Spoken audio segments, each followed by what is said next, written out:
All right, guys, it's time for the Next Level Guy Show, a men's interview, interest, and improvement-focused podcast featuring interviews with the greats from all industries to help you better your life.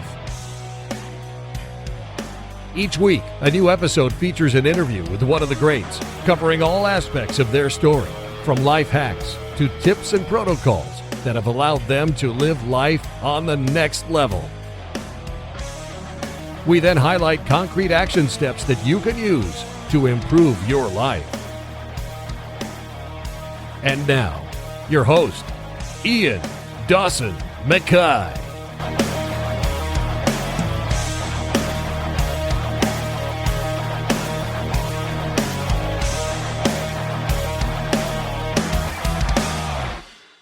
And today's guest is Joel Burgess. Joel is a human potential coach who helps men become all they're capable of being by building an unshakable mind and bulletproof systems.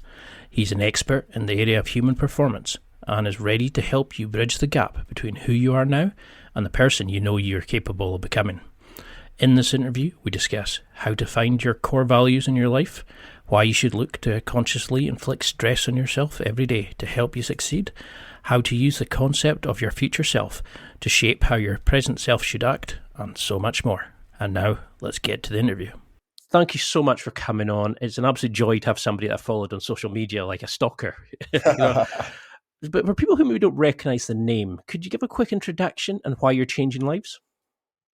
So my name is Joel Burgess. I am a high-performance coach. I work mainly with men, helping them develop their mindset, systems, discipline, routines, habits, all that kind of good stuff. And why am I changing lives? Well, it's what gives me meaning. It's what gives me purpose. Mm-hmm. It really is what gives me meaning. And I suppose for most of my life, I've been searching for my thing. I worked in property initially, having to, end my professional ambitions for playing professional rugby. Went into the world of property and I never really fell in love with it. Never felt fully aligned with it. I then started my own business. Did relatively well with that. Worked in it for 4 or 5 years. Again, never felt like it was me, and I was always searching for my thing. And I must be honest, I thought that thing for me was more money, and I got really good at getting more money at the time. And actually that just masked the pain of not living aligned with my values. And I actually fell into coaching really kind of out of convenience, really. I wanted to be a better manager for my last business and trained as a coach because I knew that was the way I wanted to lead my business. And as soon as I started, I was like, this is my thing. I felt so aligned with it. I felt alive when I coached. And I just, it was an immediate connection. And I just see that there's always people to help. There's always people to help. And I just, that's my mission really, is just to help other men, other people find connection and start living a fully engaged life where they're living aligned with their values, they're living aligned with their heart and really pursuing their better self. And because that's, for me, what a great life is. So, yeah. No, it's a great answer, because I think that's something that comes across as you were saying that you kind of fell into it, but when you go into your social media, it's amazing because you could come away with 20 action steps we can immediately do that change our lives. You're not the hooey-fooey stuff, you give straightforward action steps that people can just go, how do I make a plan for my life? How do I sleep better? How do I wake up? How do I feel inspired? And it's amazing, and you intersperse it with your own journey and your own, how you find the connection and your beautiful family and stuff like that. Do you see a problem that men come to you with particular similarities and things?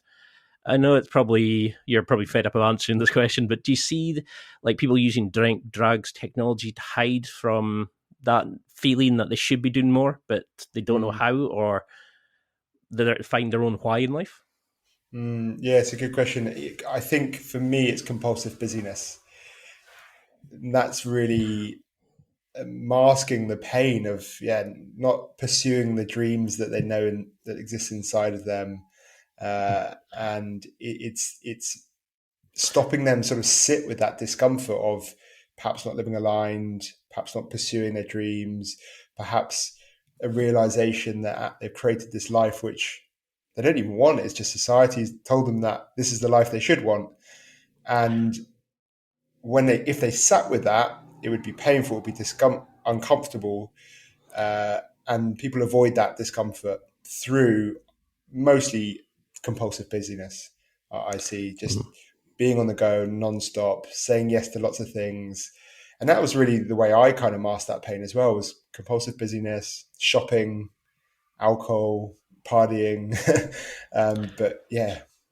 Because it's a thing, isn't it? Is a lot of guys go, no, I don't drink, I'm fine. I only have a few beers when I'm out with friends. Not, but they don't look at all the other bad habits they've built up. That's keeping them like there's a saying about, you're maybe feeling busy isn't a good thing. It's a sign that your priorities are wrong. You're focusing haphazardly everywhere. And I really like that, because I used to think being busy was a sign I was being successful. Then I realised, no, I was just being a bad project manager, a bad timekeeper, etc. How do you find your own core beliefs? Because you're a big component of finding our own true self, our own why in life, not really caring about the how. That'll take care of itself.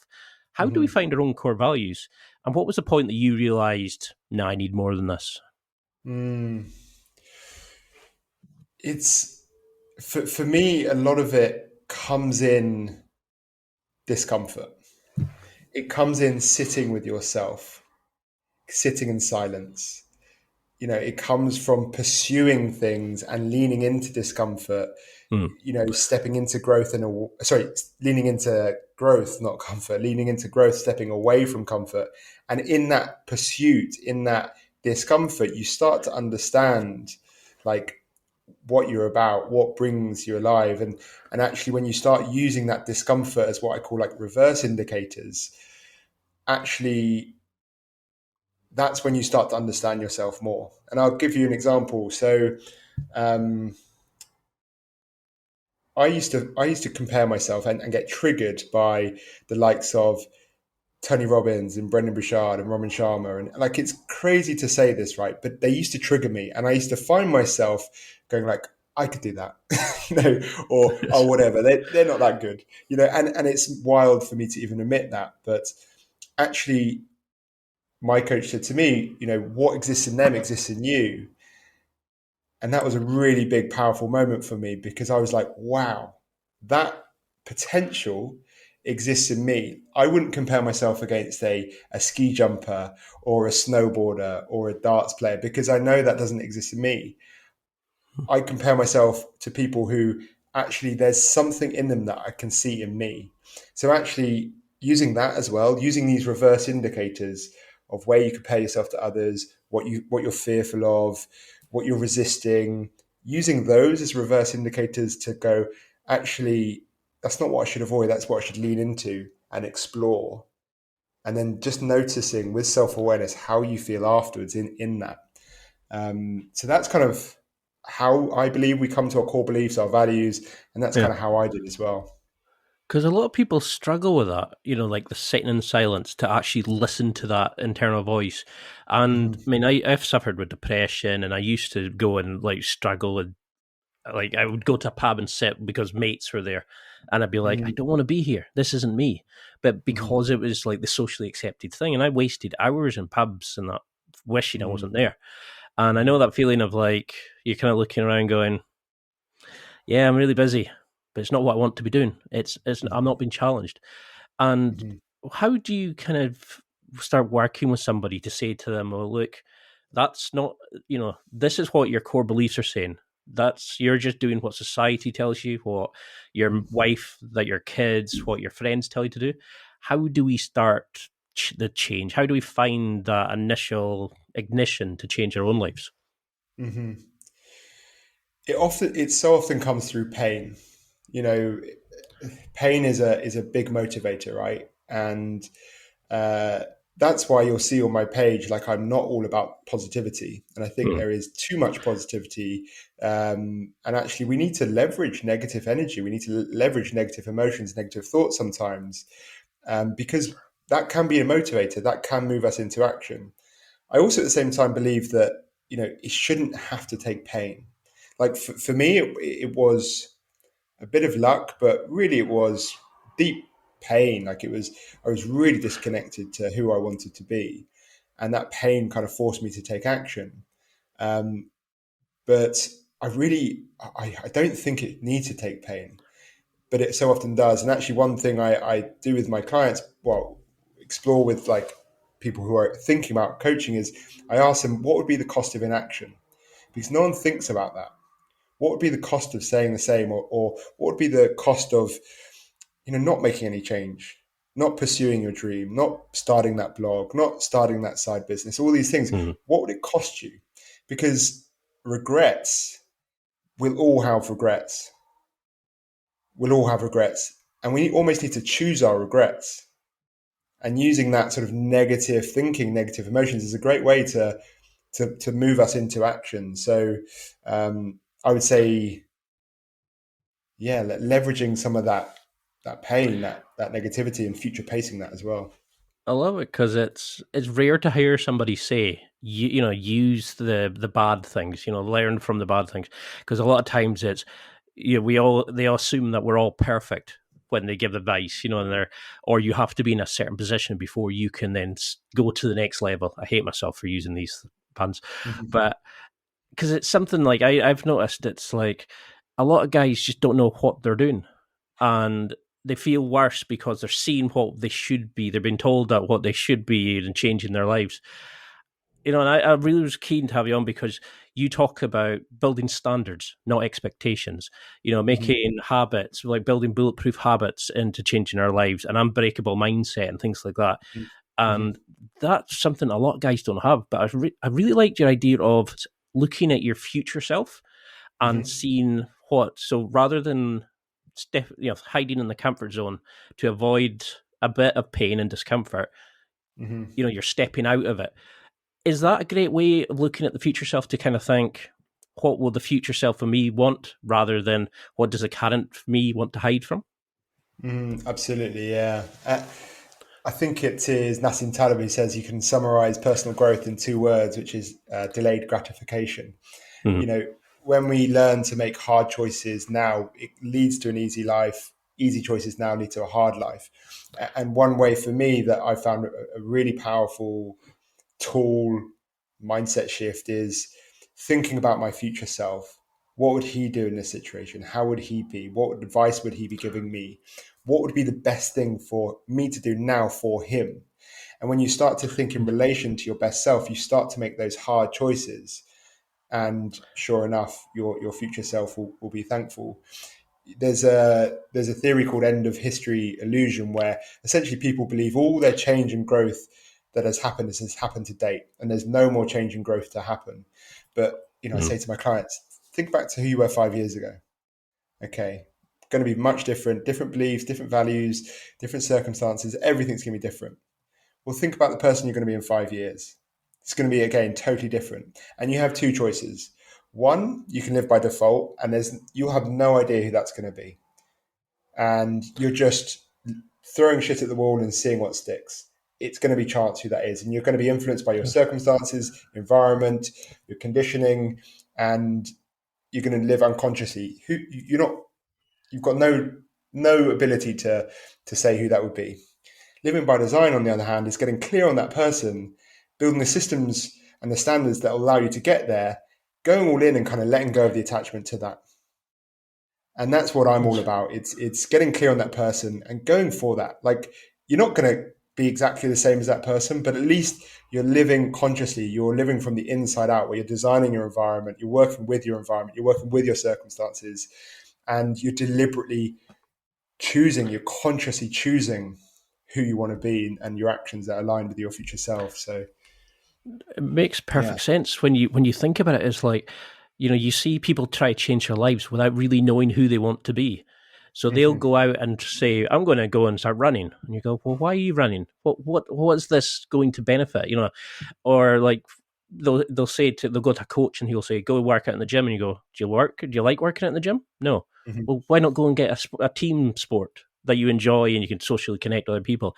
And I really like that idea of looking at yourself and finding out the why. The how will then just come naturally.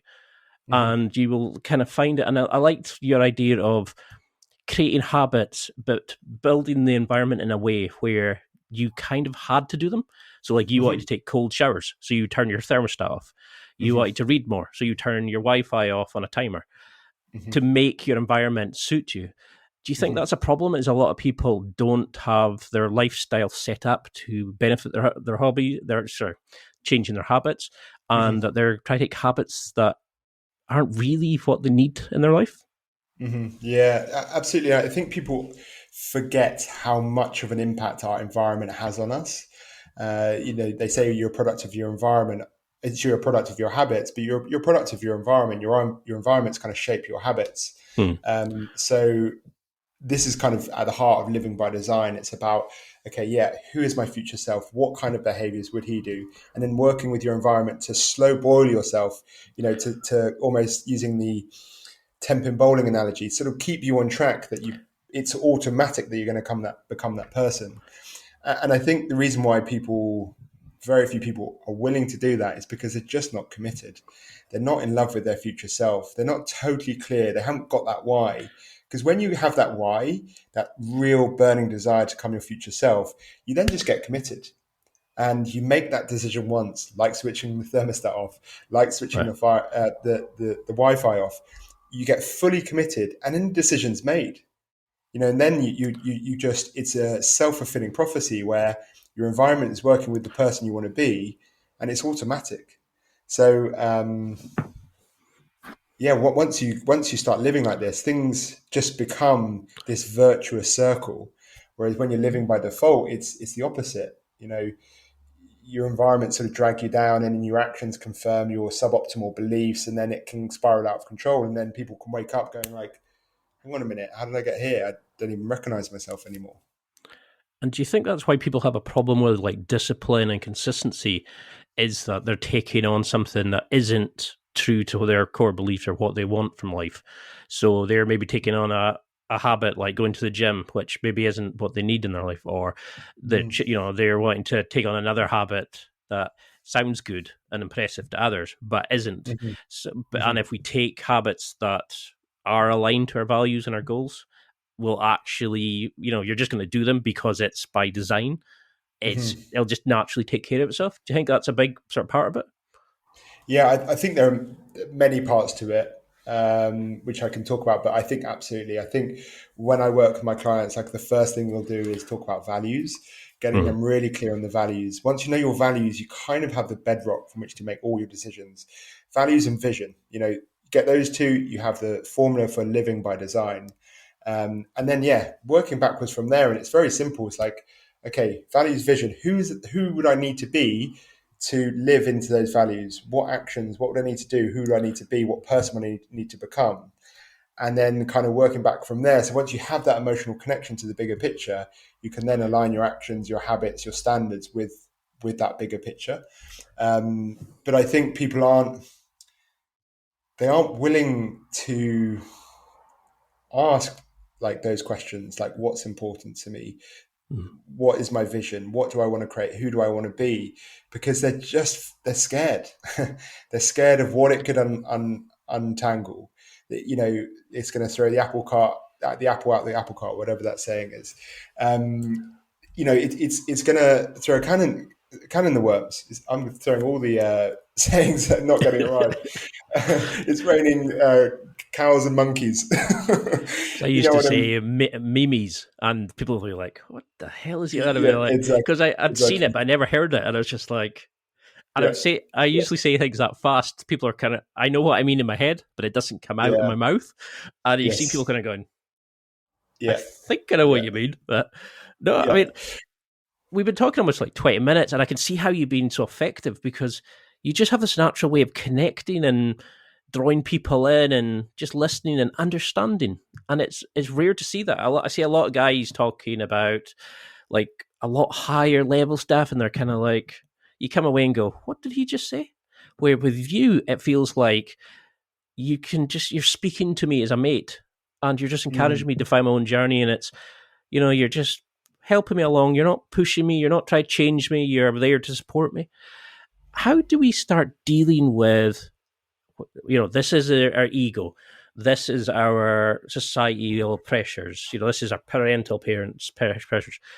How do we start thinking, okay, this is what I truly want. This is my hang-ups, and deal with the baggage, deal with the bad shit, the things that we hate about ourselves. Because a lot of people are not willing to have that uncomfortable questions, and it's easier just hiding it through work or whatever. How do you start working with somebody to really get into the dark stuff, to find their light? Yeah, it's a really good question. And in some ways, I don't feel fully in a position to answer that, because I've still got so much work to do on myself. Yeah. I'm all about high performance habits, routines, and I've still got a lot of stuff to unpack on myself. So in some ways, I don't feel fully in a position to answer that. At the same time, I do facilitate deep insight, and I really believe coaching has an amazing place for that, because sitting with this stuff on your own is very, very difficult. To be guided, asking the right questions, to sit in silence. And that's the power of coaching, is that you get asked questions that you just would never ask yourself. And then you hold silence. And there's a lady called Nancy Klein who has a book called, I've forgotten the name of the book, but there's a quote that says that the quality of your thinking is determined by the quality of the other person's listening. And that's one of my main roles as a coach, is just to listen, to be fully present with them. And that just allows them to think beyond their fear, beyond the rational mind, beyond their conditioned mind. And it sort of allows them to silence that and sort of really connect with like what's going on underneath. And, sometimes just holding silence for minutes and minutes and minutes, it allows them to connect to that. It's like, that's what's going on. And that happens so often. And when I was training to be a coach, we did this exercise called listening like a stone, where we asked one question: what's on your mind? And we couldn't speak for 15 minutes, but all we had to do was hold space and listen to them. And when it was my turn, I was bawling my eyes out. I had this big realization, big insight. The person asked me, what's on your mind? And that's it. But then they listened with such presence, compassion, non-judgment.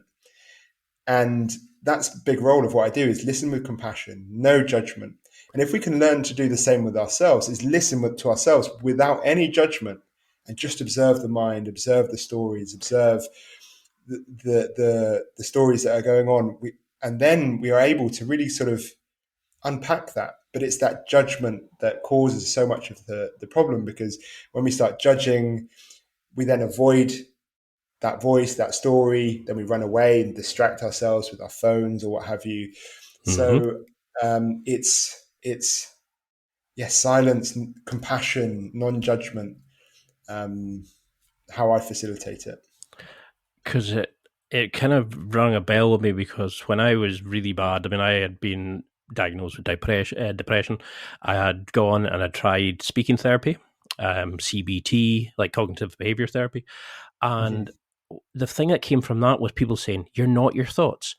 These aren't like commands. This is just your brain going, well, this is the bias you've had, or the beliefs, or the things you're talking about. So you're obviously looking for them in your life. So I'll pick out these things, and realizing that these are just suggestions, but you could change your thoughts. You could change your way of thinking. That transformed my life. And I couldn't find any podcasts where people were actually talking about, look, you can be suicidal. You can have committed a crime and, feel the worst person in the world and still come out and go great things in life. You just need to be open and honest and deal with that and speak to people. And I found a lot of people just don't have that growth mindset. It scares them to kind of to deal with it? I mean, have you had any sort of issues with? Have you looked at cognitive behavior therapy, EFT, like emotional freedom tapping, and those sort of things? Do you find those kind of things help during your teaching? I haven't. No, I don't know a huge amount. I looked into NLP and hypnosis, but never got around to doing it. Yeah, I've experienced emotional breakdowns, burnout. So my understanding is kind of limited to my own experience. But it's with my coaching, it's very much kind of high performance, looking forward, routines, discipline. I mean, that's probably a good thing because you've actually lived that. You're not just one of these people that talks about it. Like, you've actually been able to say, well, this happened to me. And people can relate to stories. We're social animals. So it's good to hear you say, like, okay, I had the worst moment by doing this. And somebody could say, okay, maybe it's possible for me to say my worst moment because we're open and nobody's judging each other. And I found that really impressive that you've talked in interviews about support groups, being emotional, finding people to connect with, and like mastermind groups and helping each other. How do we find those kind of people? How do we look at the relationships in our lives that are bad for us, take out the bad habits? Is there a way of reviewing our life? Initially, like an 80-20 kind of approach or something, perhaps? Yeah, that's...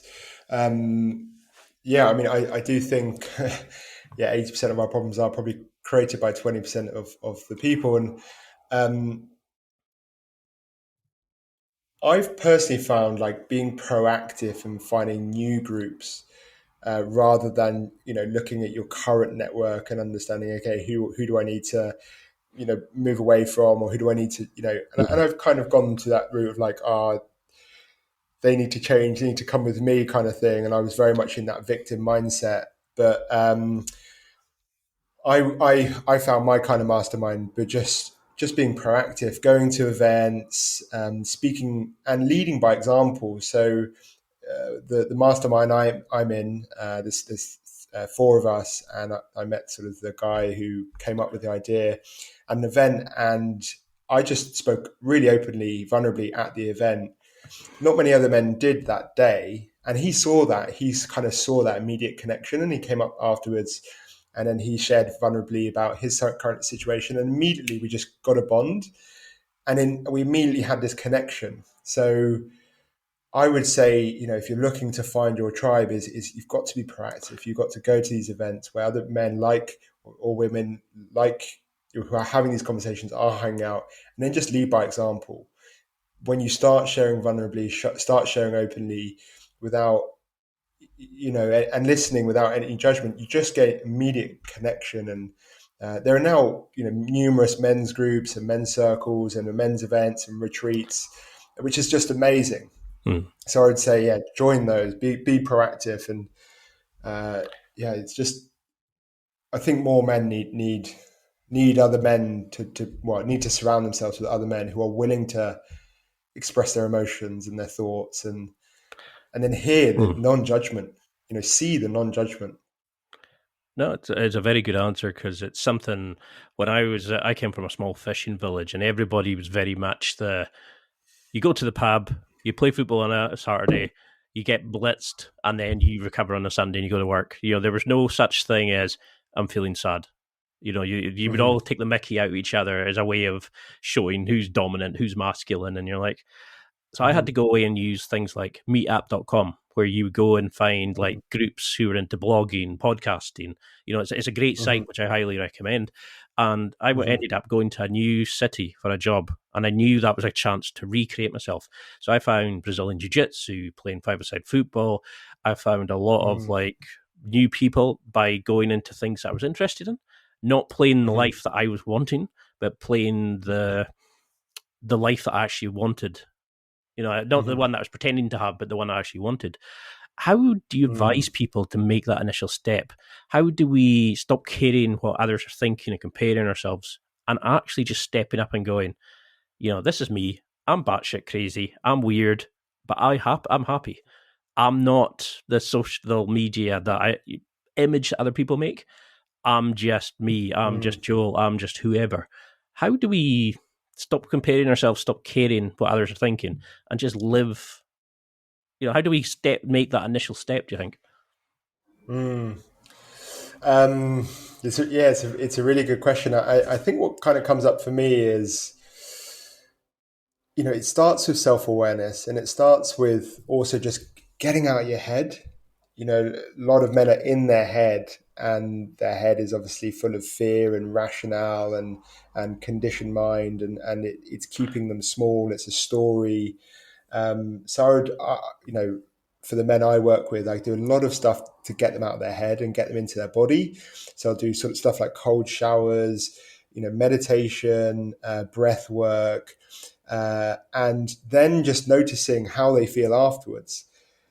So that's one way, is just getting out of their head, because in that they then realize, well, hang on a minute, I'm not my thoughts. I don't need to be my thoughts. I can be whoever I want to be. So then that starts that process, right? As you said, realizing you're not your thoughts is the start. It's incredibly powerful and profound experience or insight that.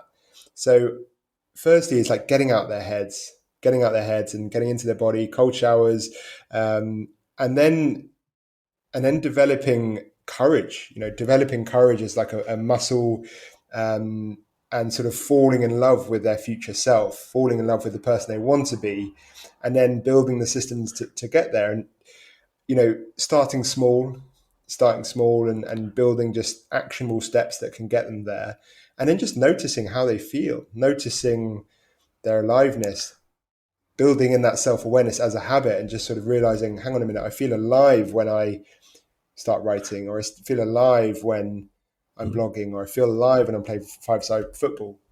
And once you start doing that, that will build that intrinsic motivation, because you want to do more of the stuff that makes you feel alive, and it will just sort of naturally go from there. So yeah, first always starts with self-awareness, and then looking forward, who do you want to be? Like, who's that person? Falling in love with that person, building the systems to get there, and just start taking small actions. And without actions, it's all irrelevant. So it really just comes down to actions and consistency and noticing how you feel. It's time for a quick break. There are millions of potential products to buy, so how do you know which ones are worth your hard-earned money? Simple. You go to nextlevelguy.com/affiliates and explore those that will transform and improve your life. You'll find deals, listener exclusives, and special offers with some great companies. Recommendations are 100% honest and only on items Ian has tried or believes in. The companies showcased will make you a better man in all areas of your life. Simply go to nextlevelguy.com/affiliates and level up. I just love how you've got a way of making such, which could potentially amazing transformational tips, sound so easy and understandable and relatable. And it's not like, you're trying to be like up here and we're down here. You're kind of just going like a buddy going, just talk to me. And it just feels so natural to speak to you. And I think that's something we struggle with, is that we're dictated by, you've got to be strong, you've got to be brave, you've got to be quiet, you're not allowed to speak about your feelings. I think there was something like where they said it, like 60% of men said they didn't identify having a best friend. They didn't have close friends. And I felt that was terrifying. Like, imagine not having somebody you can just go up to. And I know girls have this, we all take the mick about them going to the toilets together and all that, and at parties. But men, why do we feel we have to be strong and dominant? Where I think Aubrey Marcus, when I had him on the podcast, he was the first person that ever talked about having masculine energy and feminine energy as a male. To like you're saying, to ask the questions that we're scared about, to go and be vulnerable and open and honest to each other. And I found that like amazing. Like, I had Jude Hoskra on. He was talking about using reframing, where you look at something as a threat. Instead, you take it and go, how can I reframe this into a challenge? How can I take this into a learning experience or a better way of looking? How do you start that? Do you find it better to work with somebody one-to-one, or is it better on a group?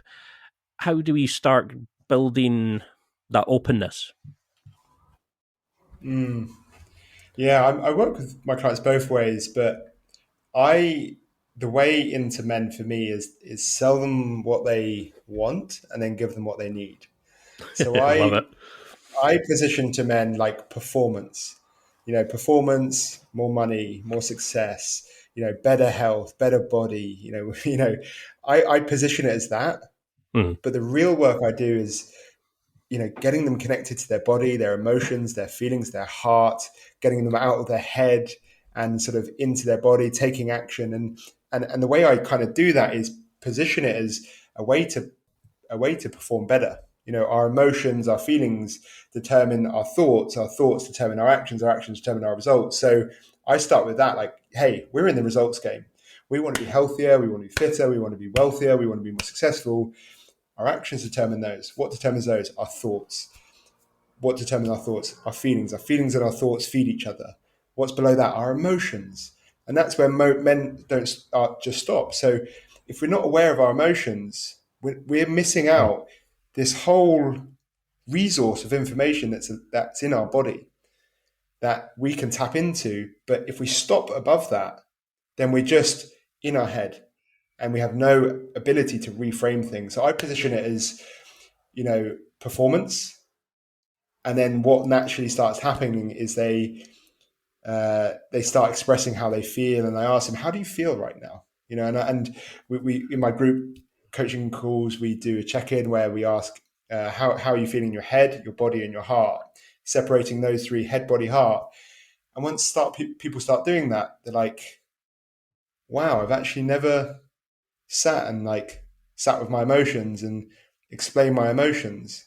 And then the more emotional literate we are, with more emotional fitness we develop, the more able we are to regulate our emotions. That does lead to better performance. It does lead to better results. So it's kind of, sell them what they want, give them what they need.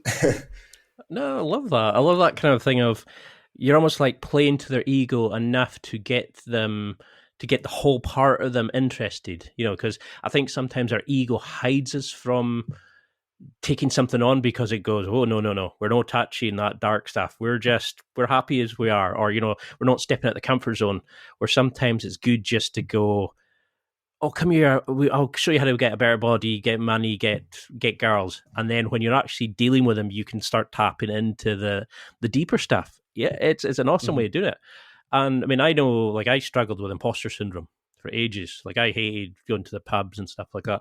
And when I started the podcast, I mean, I can't believe it's 130 odd episodes recorded.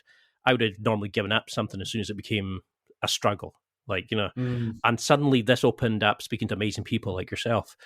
You recommend journaling, and you're a big component about 10 questions in a day. How do you find that? Like, how do we start that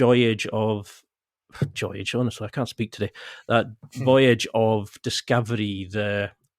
What questions do we ask yourself each morning to shape the day and shape how we're living our life, our week, our month, our year, whatever it is? Yeah, so in the morning, I like to keep it really simple. So what's my one thing today?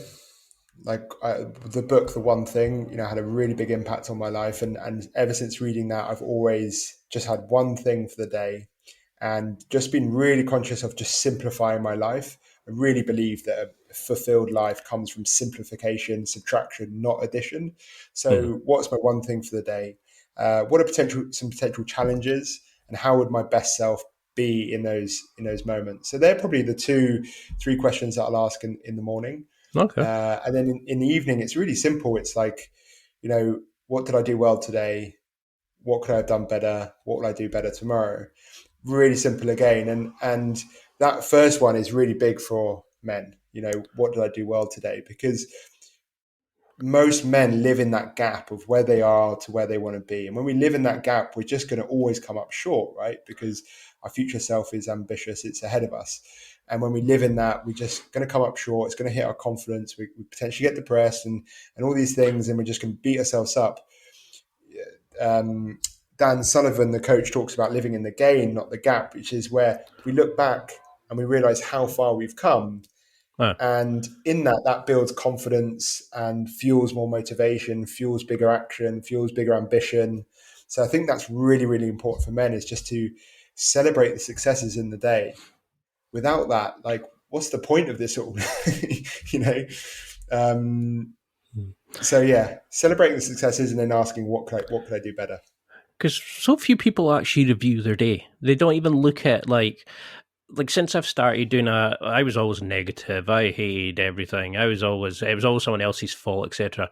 But when I started writing down 3 things I was grateful for each day, and I tried not to just go a warm bed, food. I kind of looked and went like it was silly things like getting to work from home, and rather than being in a busy office during COVID, or I had a really great jiu-jitsu session and I actually felt confident walking out the gym or something like that. And when I started doing it, you start noticing little things to be proud of in your life. Kind of, oh, I am grateful for that. I'm grateful for my sister. I am grateful for my brother, whatever it is. And at the end, I've started doing this thing called small victories. And it doesn't matter how simple and stupid it is. Like, I took the bin out rather than leaving it on the floor for a couple of days. As soon as I tied it up, put it straight into the outside. For some people, that's massive. For some people, it's I spoke to a guy at work and asked about my raise. Whatever it is, like a small little goals. It doesn't need to be life-changing. And then you start, like you're saying, is you start noticing where you are and where you want to be and what you're doing is how it's fitting in. And I think that's amazing.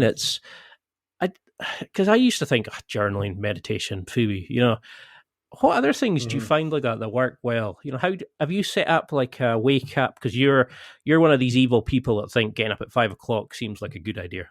I would struggle like that. How do you have a shutdown and a wake up routine that shapes your days and builds you and gets you ready for the next one? I know that's about 50 questions, but it's okay. It's okay. Yeah. So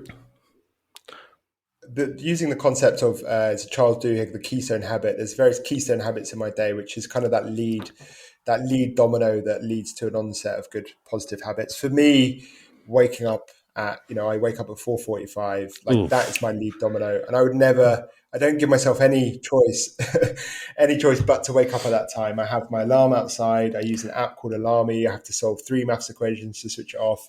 I don't give myself the option to snooze. And and then as soon as I'm into that, I'm into my morning routine, which is I prime my body. So I'll do some breath work.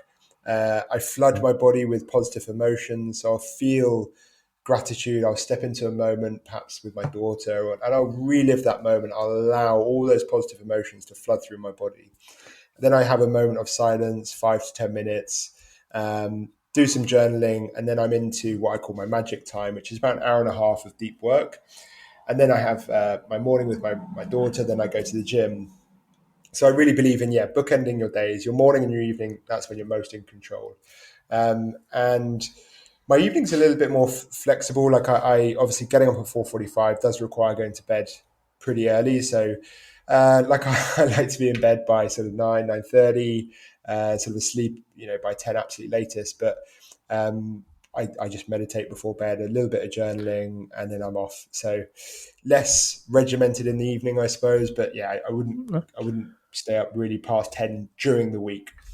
No, I love that kind of approach. It's like being grateful for something, planning the day, using a consistency. I think there was an admiral, I can't remember his name, I think it was Richard Walker, and he was saying, just make your bed. If that's the only thing you do in the morning, but just having a small accomplishment like that motivates you to do the next accomplishment. It's like when they say to people, if you're not wanting to go and work out, just go into the gym, change, and do one set of one exercise. And if you're still hating it, leave. And at that point, though, most people go, I can do another set. Oh, I might go and have a play about on that machine. Oh, I've never tried that. And before they know it, they've done a full workout. And it's that, like you're saying, that lead domino to get people going. You were talking about, at the time, I think you were talking about thriving under uncertainty. And you said that you love looking at where I had to write it down. It was how to use the Stoic philosophy to remove yourself from the end goal and not take it personally. How do we stop looking at things and going, oh, I should have done this. Oh, I'm a failure because I've not done the 15 things on my list.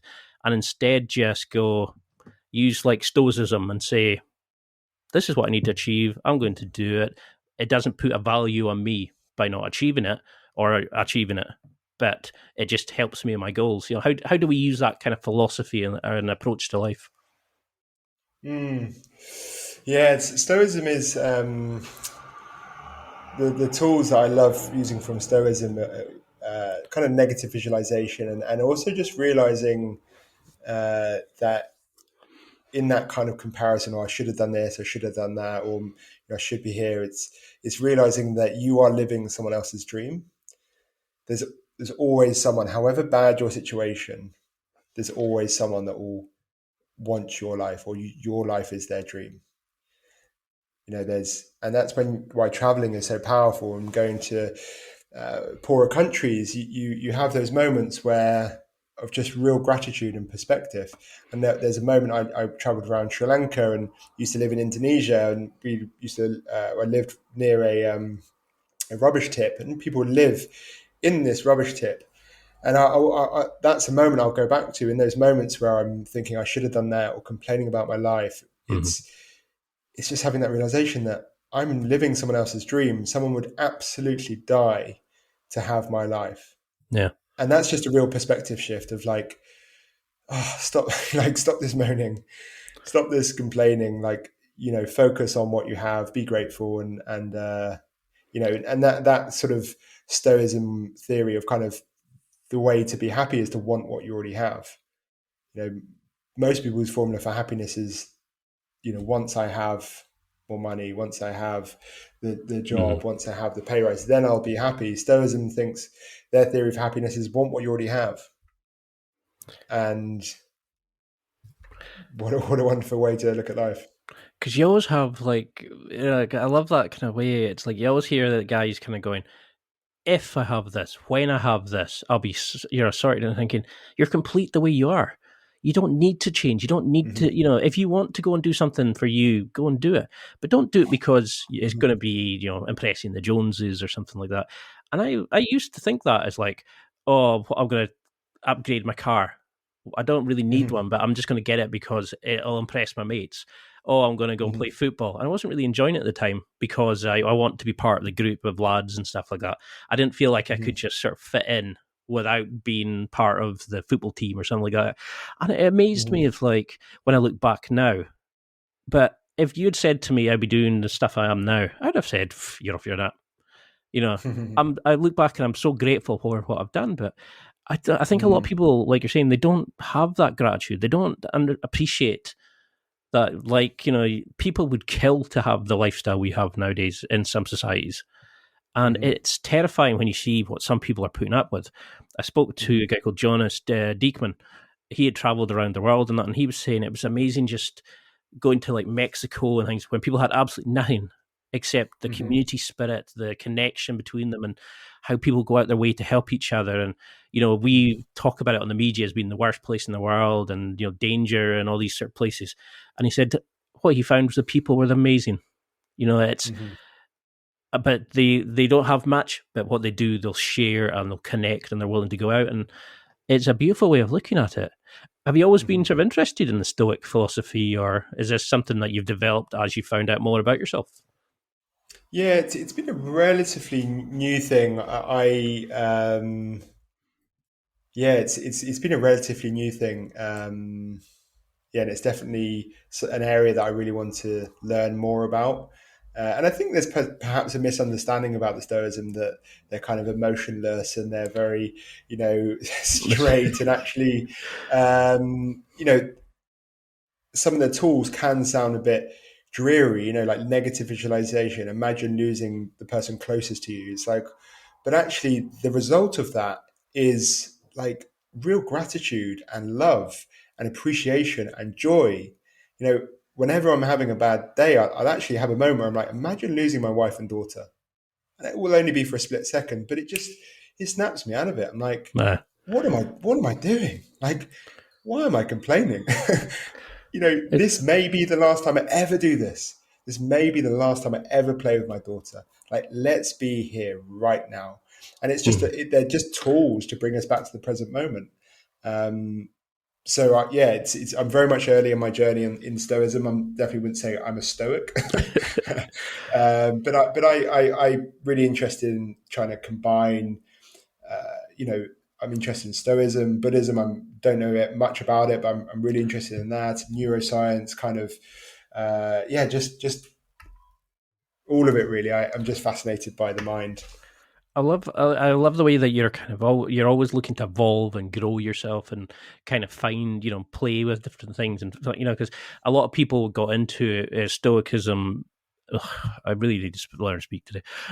When Tim Ferriss came on the scene, and he was talking about it, but one of the things he was talking about was how Cato and like the Roman Republic at the time, he would go and like wear the harshest clothes and only eat the crappiest foods. So he was like, if that's the worst thing, I've already done it. So I know that that's my lowest point to fall back to. I don't need to worry about it. And you talked about how fear and struggle and resistance are great teachers. How do we use these concepts to realize that that's not saying stop, that's trying to teach you something, like panic, fear, struggle in our lives is actually try to teach you or suggest that we need to change something. How do we learn from these kind of things? So there's two things that come to mind. One thing is like consciously inflicting stress. So picking something like a cold shower. I have a weekly workout which I call "Go into My Dark Place," and it's a workout where I'm really fearful. Like I take my body right to its edge, and it's where I go meet my mind. The same in the shower, right? You switch the cold shower on. There's fear. There's like this story in your head, like I can't do this. I can't do this, and by focusing on the controllable, focusing on your breath, your body position, focusing on your self-talk, by doing that, you regain control of the moment and you bring yourself into presence. Stepping into that cold, you then realize it's actually not bad. It's my judgment of this moment that's bad. So using that as a tool to, understanding that fear is just a story, it's just a judgment, it's just a thought, a belief that you've made up to keep you safe, but using those as a sort of way to like regain control of your mind, regain control of your self-talk, and then you can then consciously choose fear as a signal of what to step into. So that's kind of that's one way. And then the second way to kind of disarm fear is actually what Tim Ferriss says is map it out. Actually think through what you're fearing. What is the worst case scenario? Write it all down. Go deep with it. And then say, okay, how could I prevent that from happening? What would I do if that worst case scenario happened? How could I repair the situation? And in that, you realize, well, I'm fearing nothing because the worst case scenario is really not that bad. I could repair it like that. And I could put these strategies in place to prevent the worst case scenario from happening. So actually logically, like appeasing our logical mind and actually logically breaking down the fear is a great way of doing it. And then, using sort of inflicting conscious stress and using that as a tool to develop mental strength and kind of mental fortitude is another great way. Yeah, I know we're going down like so many rabbit holes, but I was just thinking, like, I can't believe it's like 50 minutes already. I was thinking we're only just sort of touching the surface on like a lot of things. I would love to have you on again and really go into things like, but what happens if we make a mistake? And a lot of people will be starting their journey and they'll be great. They'll be doing their workouts and all that. And then they'll go and have a night out because they can't get out somebody's like, stag party or something like that. And then they go, oh, I'm not going to work out today. Oh, I'm going to have a pizza today. Before they know it, it's like the dominoes just knocked on. How do we reset, recover, and recalibrate when we do make a mistake? Do you have like mantras that you just go, or do you become so unattached to the emotion, you're just like, okay, shut down that day, let's get my routine for the next day. And you don't kind of dwell on it? Because I used to sit and dwell and hate having regrets and looking back at some of the stupid things I've done. How do you kind of move on from mistakes? So one I suppose it's kind of self-awareness.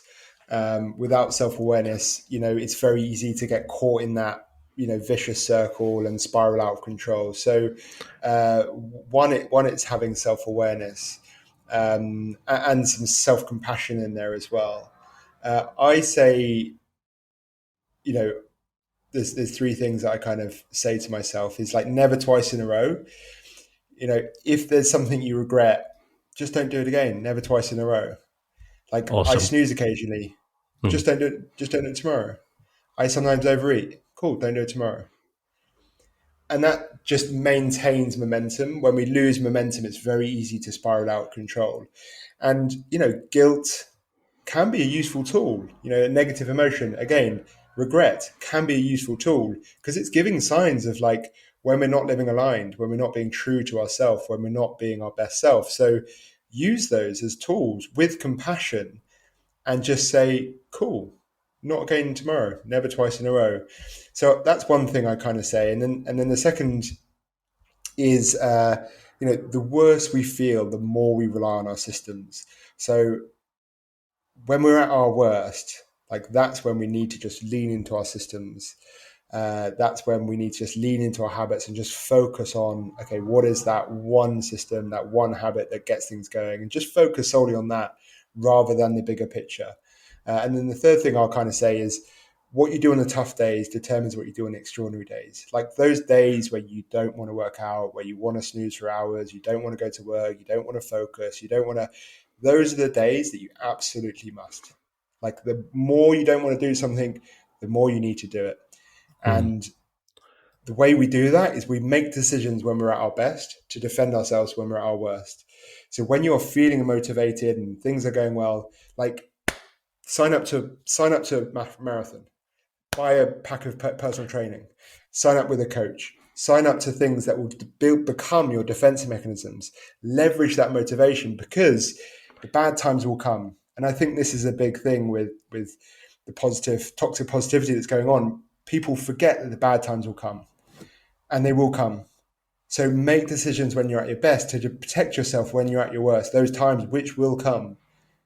And then when those come, you have the systems, you have the defense mechanisms, you have the personal trainer that's waiting for you, you have the coach who's calling you up, you have these defense mechanisms which keep you on the straight and narrow. So they're the kind of the ways that I would rebound from mistakes. That's also, I mean, just that alone would be enough to change people's lives of how to look at what they're doing and how their day. And I can see why you've been such a success in changing people's lives. It is amazing the way you can just you feel like you're working on me before, and I know that so many people are going to listen to this and go, "Wow, I need to sign up with this guy. I need to work with this guy." But how did becoming a father change you? A lot of people, they're fine in their own journey, but as soon as they get a relationship, they maybe fall back, they maybe lose the motivation, the momentum because they get comfortable. How does Mm. becoming a father like change it? Do you think we should be teaching our kids the things we didn't know rather than giving them things we didn't have? Do you think we should be like, can we push our partners into wanting to change as well? Or is it our own personal journeys? How do we stop letting a big life goal affecting our own journey in life? I don't mean that to sound negative or sort of Mm. egocentric, but how do we keep going from there? Mm.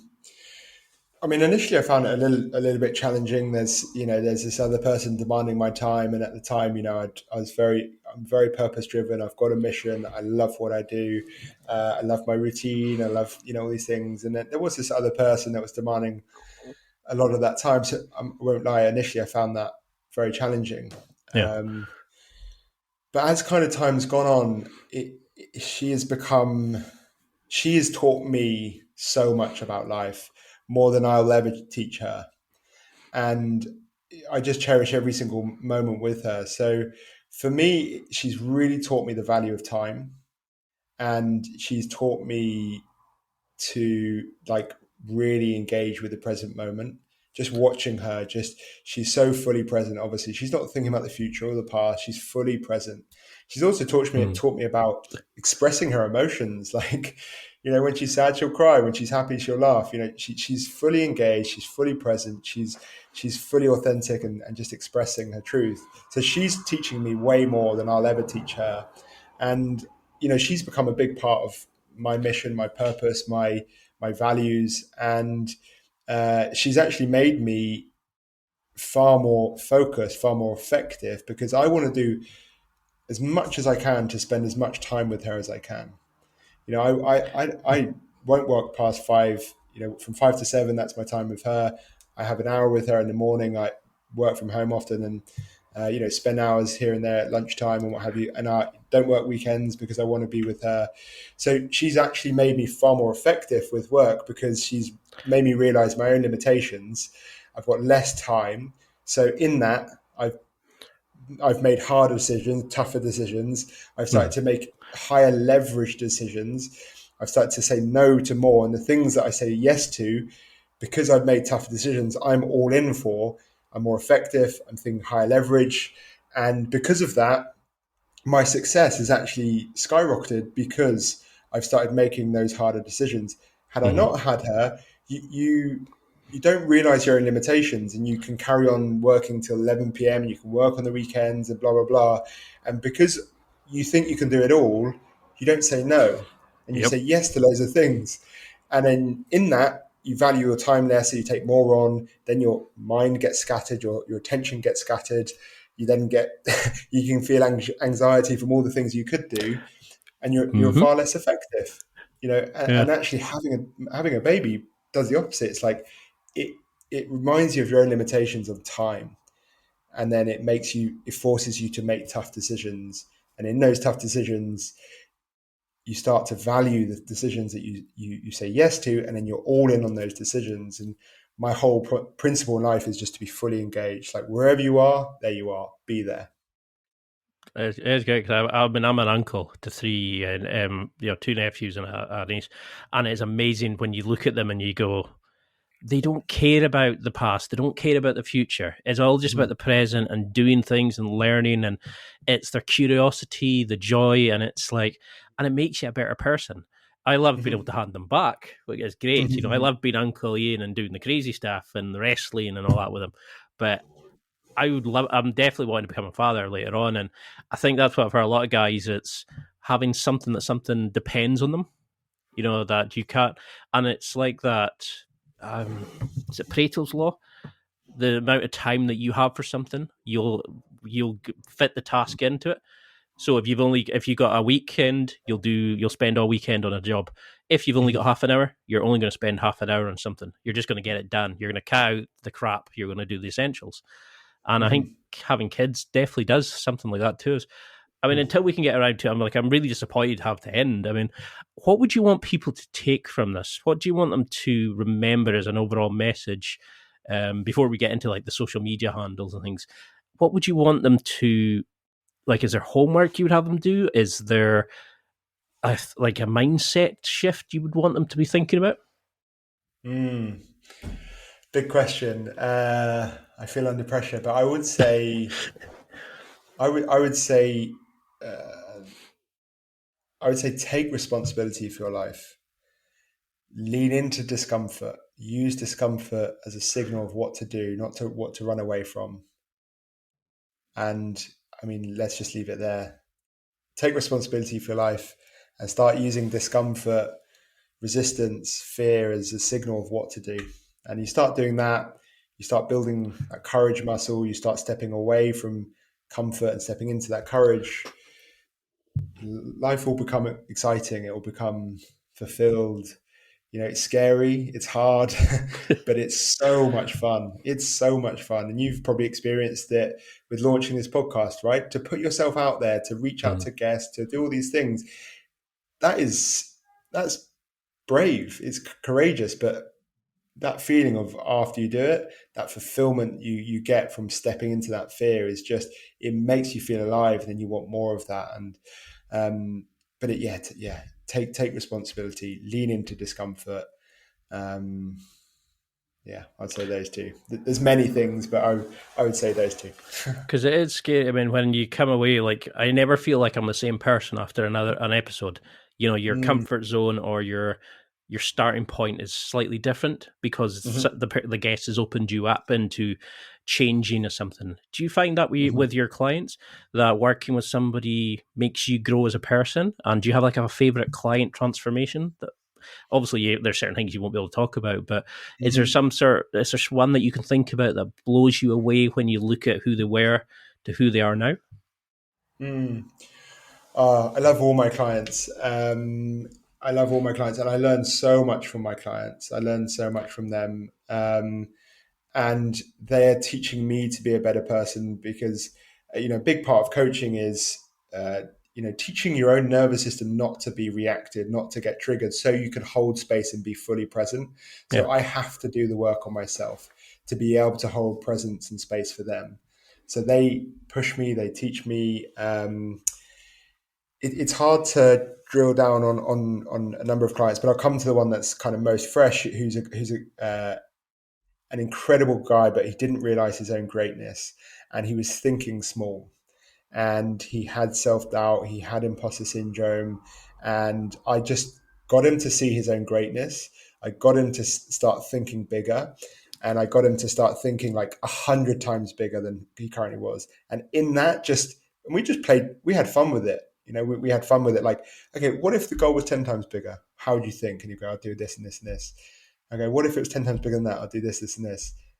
And I said, what's stopping you doing that? He's like, nothing. It's just my own beliefs that's stopping me doing that. I didn't even see that as an option because my beliefs have created a wall around me that I don't even see those as options. So getting him to see those options by just challenging his beliefs and his perceptions. And recently he's just won a huge, he's a research fellow. He's just won a huge grant from the government to go and research nuclear fusion. Guy's incredibly smart. Awesome. And he's looking at essentially changing the world, looking at ways we can create renewable energy in a safe way. Like, this guy could lead to humongous change for us all. And it just came from the fact that he needed to realize his own greatness and think bigger. So yeah, I'd say that's my favorite client. It must be amazing to look at that and think that people, like, we all have this inner greatness, but I think that's sometimes the biggest regret is people will die knowing that they could have been more. There was a book years ago that I found. It was on about writing a bucket list. First time I'd ever heard about it. And, they were saying it's like, but once you write out your list of what you want in life, start going through it, be accountable, find people to do it with, tick it off. Don't just find it in your loft, with your grandkid and they'll ask you what it is, and you go, oh, and that's your life you realize you could have had. Is going and finding your greatness, and it's working with people like you that are going to change people. So until we can do a round two, and and then I'm going to push you to the moon when it comes to like links to social media and like putting out your posts and stuff like that.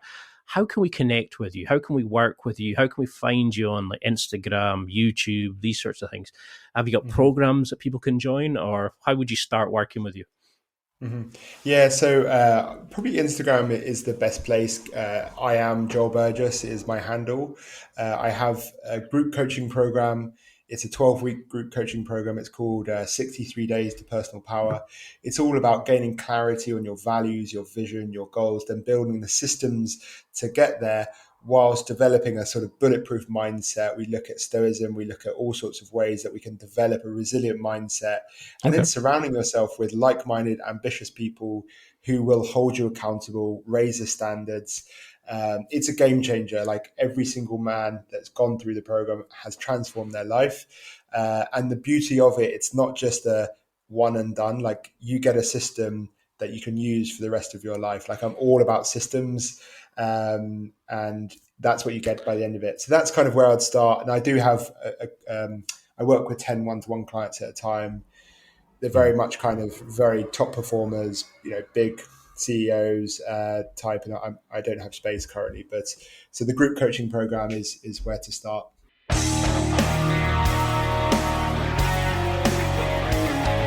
Well, that's it for another week. And thank you for listening. It's now time to take what you've learned and use it to develop and enhance your life with the key points mentioned. Listen, try it, embrace it, use it, and crush it. Now's your time to hit that next level in your life. If you liked this episode, then please leave a comment on the show notes or a review of the show on your podcast platform. Everything helps evolve the show. Until next week, keep seeking the next level in your life.